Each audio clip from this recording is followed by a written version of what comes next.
Salam alaikum. Dans cette deuxième vidéo, on va parler de l'intégrabilité au sens de Darboux. Alors, on va voir 5 points.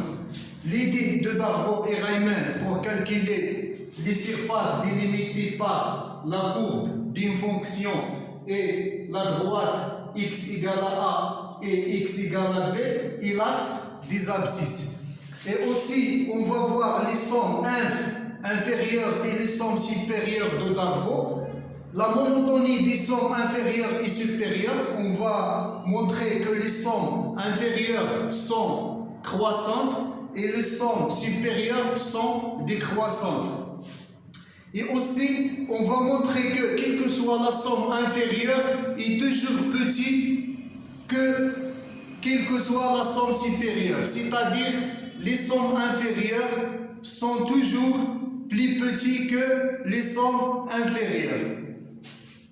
Et cinquième point, on va définir l'intégrale au sens de Darboux. Alors, commençons par donner l'idée de Darboux pour calculer les surfaces. Alors, M. Darboux a pour objectif de calculer la surface délimitée. Pour cela,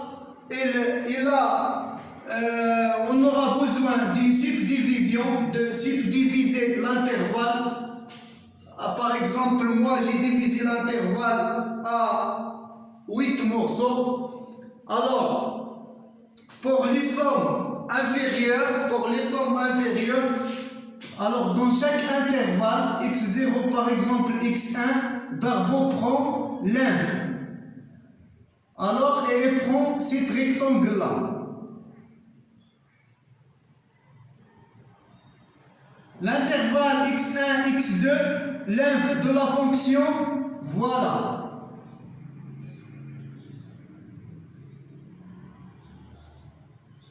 Alors, Darboux fait une approximation. Les sommes inférieures sont des approximations de la surface réelle par défaut et les sommes supérieures sont des approximations par xc. Alors, dans l'intervalle x2, x3, l'inf est celle-là. Dans l'intervalle x3, x4, l'inf est celle-là. Voilà. Pour les sommes inférieures, toujours, elle prend les inf.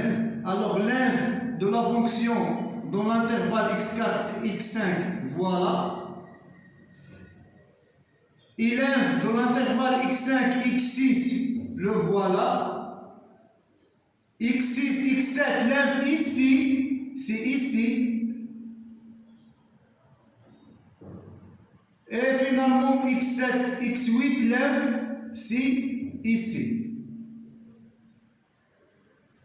Voilà. Alors, Darboux fait une approximation par des rectangles. On sait bien sûr calculer les rectangles. La surface d'un rectangle, c'est A fois B.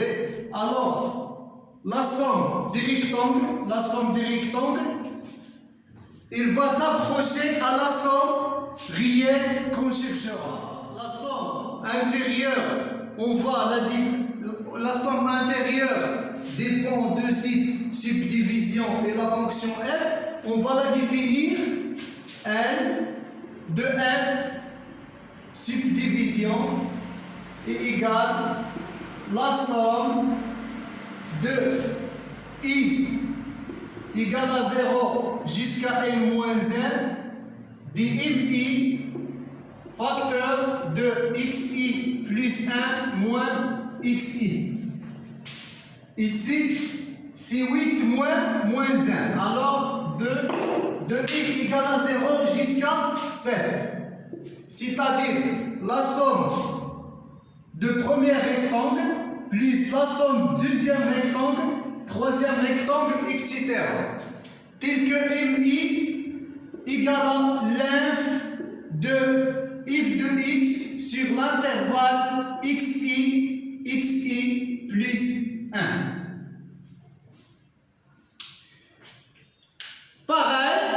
on va définir les sommes supérieures par des rectangles, tels que dans l'intervalle x0, x1, on va prendre le max de la fonction. Voilà. x1, x2, le max, c'est ici. x2, x3, le max, c'est ici. x3, x4, le max est ici. 4, 5, le max ici. 5, 6, le max c'est ici. 6, 7, le max c'est ici. Et finalement x7, x8, le max c'est ici. Alors, les sommes supérieures sont une approximation de la surface réelle cherchée par XC. On va définir les sommes supérieures comme étant L de F, subdivision, égale à grand sigma de I égale à 0 jusqu'à 7, dans notre exemple, de grand MI fois XI plus 1 moins XI. Tel que MI égale à le max de la fonction f de x dans l'intervalle XI plus 1. Regardons ici les erreurs par les sommes inférieures. Les erreurs sont, voilà, les erreurs entre les sommes inférieures et la surface demandée, cherchée.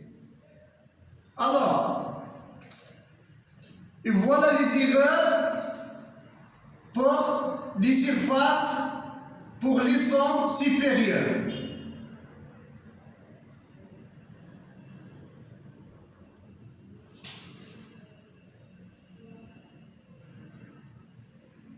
Voilà. Alors,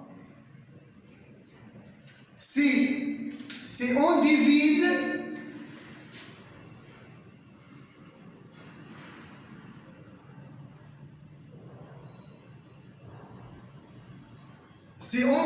les intervalles encore, on obtient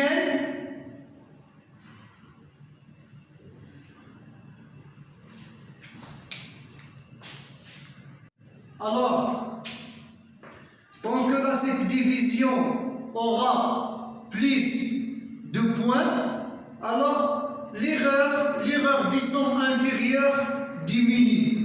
Voilà, il est désigné en bleu. Alors, l'erreur y diminue. Et aussi, c'est pareil pour les sommes supérieures.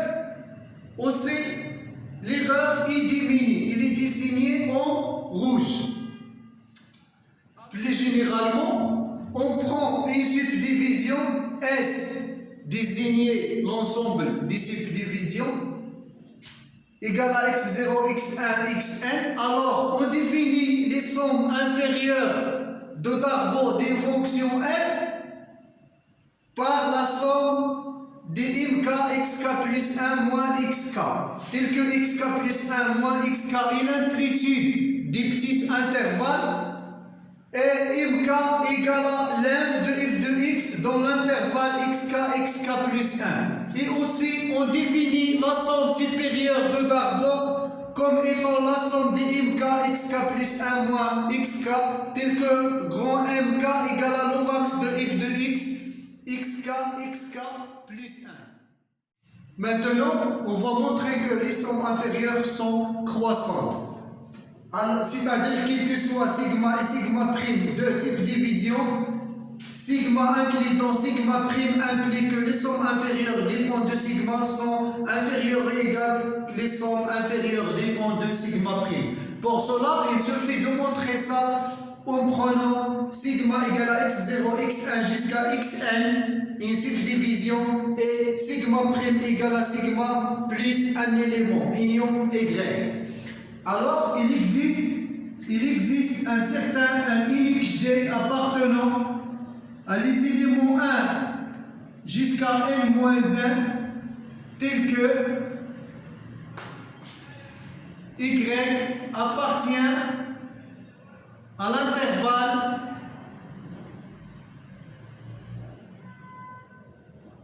xj plus 1. C'est-à-dire, si on a la subdivision x0, x1, xj plus 1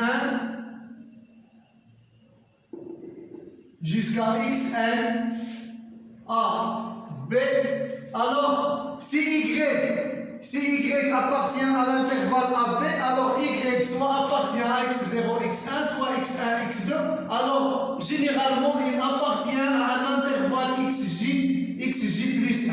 Y appartient là. Travaillons sur l'intervalle xj plus 1. xj plus 1. Y. Alors, prenons alpha. Ici, alpha égale à l'inf de f de x dans l'intervalle xj, y. Et bêta égale à l'inf, on prend ici bêta. Bêta égale à l'inf de f de x dans l'intervalle y, x, dans l'intervalle y, x, j plus 1. C'est-à-dire que l'inf mg est inférieur ou égal à alpha et aussi mg est inférieur ou égal à bêta. Alors, l'inf dans l'intervalle xj plus 1, il est inférieur ou égal à bêta et bien sûr inférieur ou égal à alpha. D'accord? L'inf dans l'intervalle xj plus 1 sera inférieur à alpha et ou égal ou bien inférieur ou égal à bêta. D'accord? Alors, les sommes N de F sigma égale à la somme d'k égale à 0 jusqu'à n-1 d'imk xk plus 1 moins xk tel que mk égale à l'inf de f de x dans l'intervalle xk plus 1.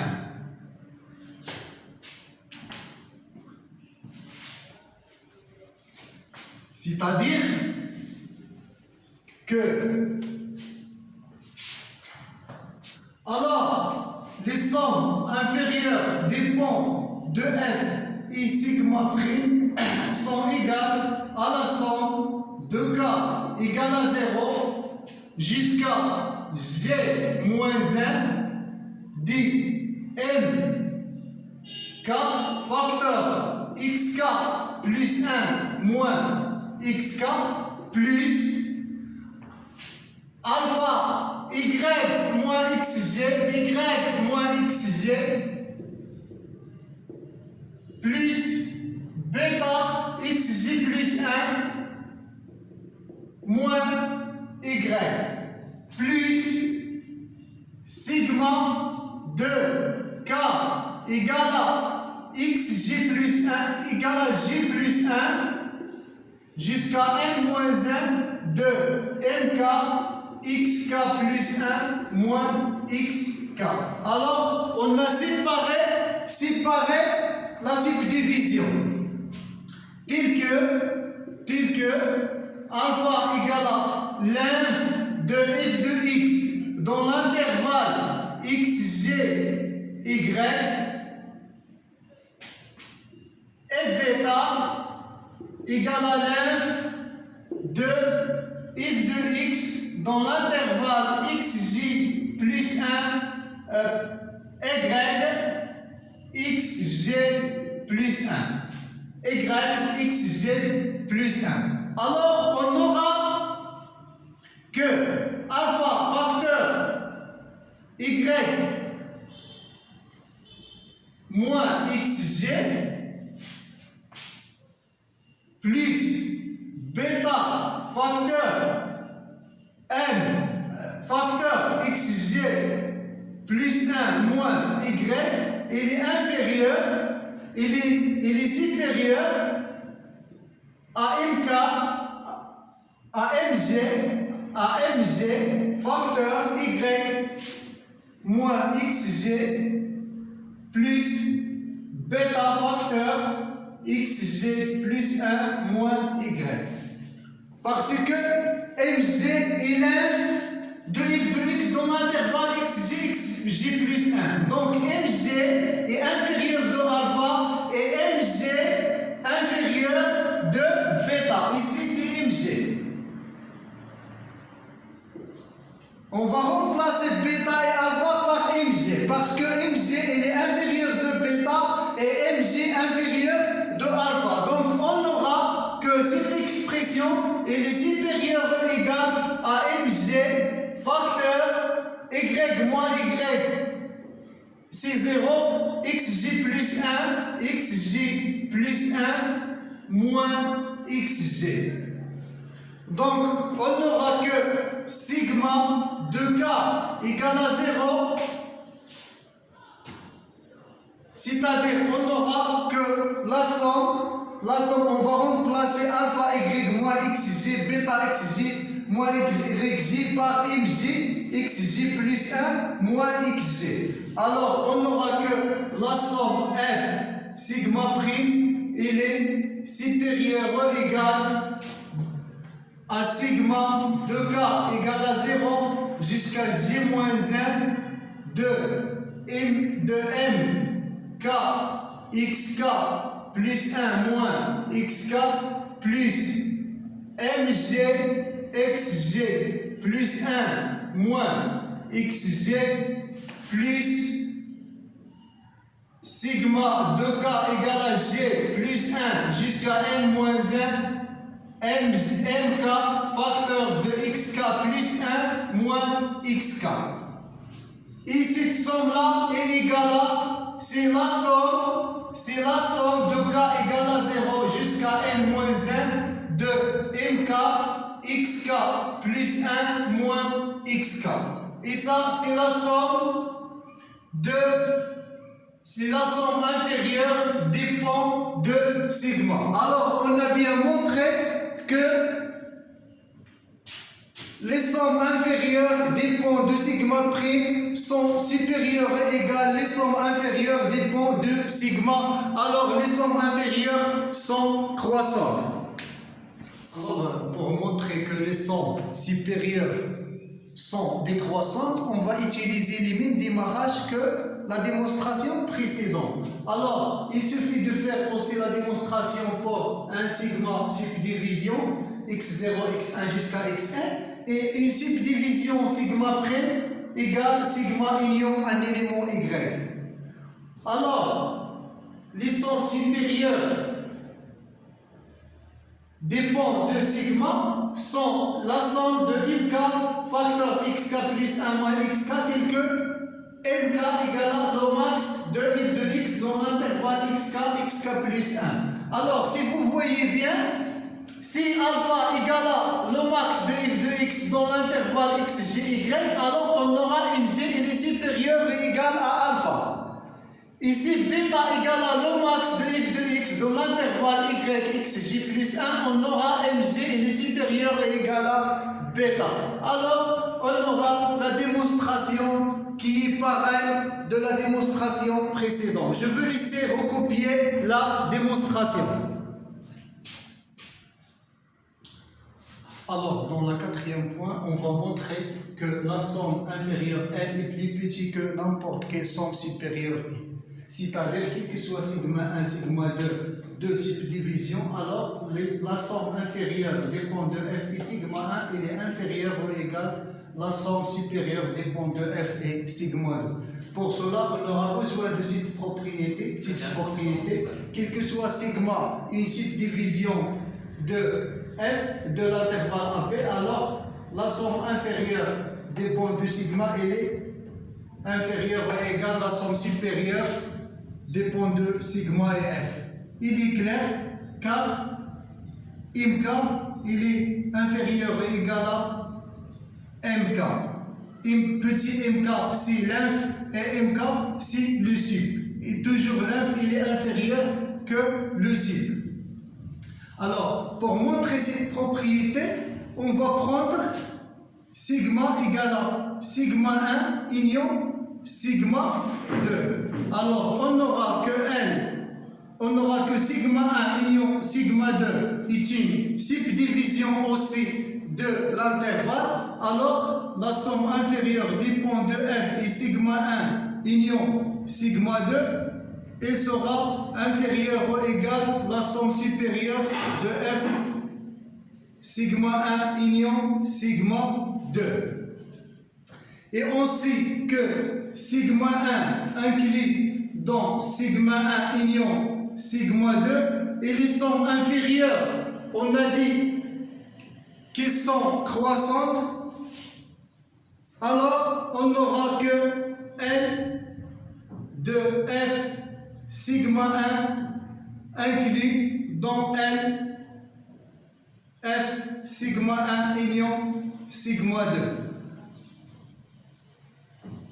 Aussi, on sait que sigma 2 est inclus dans sigma 1 union sigma 2 et les sommes supérieures sont décroissantes, alors on n'aura que la somme de sigma de f sigma 1 union sigma 2 il est inférieur ou égal la somme supérieure de f sigma 2. Conclusion, L de f sigma 1, L de f sigma 1, il est inférieur ou égal à la somme inférieure dépend de sigma 2. Terminons par la dernière point, intégrabilité au sens de Darboux. D'après ce qui est précédent, on a vu que les sommes inférieures sont majorées par n'importe quelle somme supérieure, et on sait que toute partie dans R majorée et admet une borne sub. Et c'est pareil pour les sommes supérieures, on a trouvé qu'elles sont minorées par n'importe quelle somme inférieure.